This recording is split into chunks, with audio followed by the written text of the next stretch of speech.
आज होम्योपैथी की दुनिया की एक बहुत ही खास किताब के बारे में बात करते हैं। एक ऐसी किताब जिसे उसका आधार, उसकी नींव माना जाता है। नाम है द ऑर्गेनॉन ऑफ मेडिसिन। और आज हम यही समझेंगे कि आखिर इसमें ऐसा क्या है। आप सोचिए, हर साइंस, हर फील्ड ऑफ स्टडी की एक कोर टेक्स्ट बुक होती है ना? एक ऐसी किताब जो उसके सारे रूल्स, सारे प्रिंसिपल्स बताती है। होम्योपैथी भी बिल्कुल वैसी ही है। इसी बात को ये कोट बिल्कुल साफ कर देता है। हर विज्ञान की एक पाठ्य पुस्तक होती है। होम्योपैथी के लिए ये ऑर्गेनॉन ऑफ मेडिसिन है। मतलब ये सिर्फ एक किताब नहीं है, ये वो गाइड बुक है, वो फाउंडेशन है जिस पर पूरी होम्योपैथी की इमारत खड़ी है। ठीक है, तो ये किताब इतनी जरूरी है, पर ये आई कहां से? किसने लिखा इसे? और वक्त के साथ ये कैसे बदली? देखिए, इसकी कहानी एक ही नाम के इर्द गिर्द घूमती है। और वो नाम है हनीमैन। जी हाँ, उन्होंने ही होम्योपैथी के जो बिखरे हुए सिद्धांत थे, जो आइडियाज़ थे, उन सबको एक जगह इकट्ठा किया और इस किताब की शक्ल दी। और पता है, हैनीमैन ने इसे बस एक बार लिखकर छोड़ नहीं दिया। इस किताब के एक नहीं, दो नहीं, पूरे 6 एडिशंस आए। अब इससे क्या पता चलता है? यही कि वो अपनी पूरी जिंदगी इन सिद्धांतों को और बेहतर और ज्यादा रिफाइन करते रहे। ओके, तो इसकी हिस्ट्री तो हमने जान ली, पर असली सवाल तो ये है कि इस किताब के अंदर है क्या?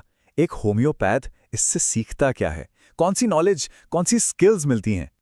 तो देखिए, ऑर्गेनॉन सबसे पहले तो थ्योरी का एक खजाना है।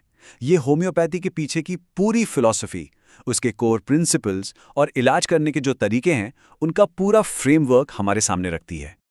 पर बात सिर्फ थ्योरी पर खत्म नहीं होती। ये किताब प्रैक्टिकल स्किल्स भी सिखाती है। जैसे किसी मरीज का केस कैसे लेना है, उसके लिए सही दवा कैसे चुननी है, और बीमारी को असल में जड़ से कैसे समझना है। एसेंशियली ये थ्योरेटिकल नॉलेज को प्रैक्टिकल हीलिंग में बदलने का मैनुअल है। तो मतलब ये किताब थियरी भी देती है और प्रैक्टिकल स्किल्स भी। लेकिन होम्योपैथी की दुनिया में इसका असली दर्जा क्या है? इसे लोग किस नज़र से देखते हैं? इसे एक उपाधि दी गई है जो इसके महत्व को शायद सबसे अच्छे तरीके से बताती है, होम्योपैथी की बाइबल। अब ये शब्द ही अपने आप में बहुत कुछ कह देते हैं। ये दिखाते हैं कि इस फील्ड में इसका मकाम कितना ऊंचा है। तो इसे बाइबल भी कहा जाता है। और एक और शब्द जो इसके लिए इस्तेमाल होता है वो है रोड मैप। ये हर होम्योपैथ के लिए एक रोड मैप की तरह है, एक गाइड जो प्रैक्टिस के हर मोड़ पर रास्ता दिखाती है, चाहे कोई इस फील्ड में नया हो या फिर सालों का तजुर्बा रखता हो। अब इन सारी बातों के बाद एक बहुत ही गहरा सवाल हमारे सामने आता है। एक ऐसा सवाल जो हमें होम्योपैथी के बिल्कुल कोर कॉन्सेप्ट की तरफ ले जाता है। तो आखिर में सवाल यही बचता है, अगर ऑर्गेनन एक रोड मैप है, एक नक्शा है, तो वो कौन सी अदृश्य उपचार शक्ति है जिसकी तरफ ये इशारा करता है? वो कौन सी मंजिल है जहां ये हमें ले जाना चाहता है?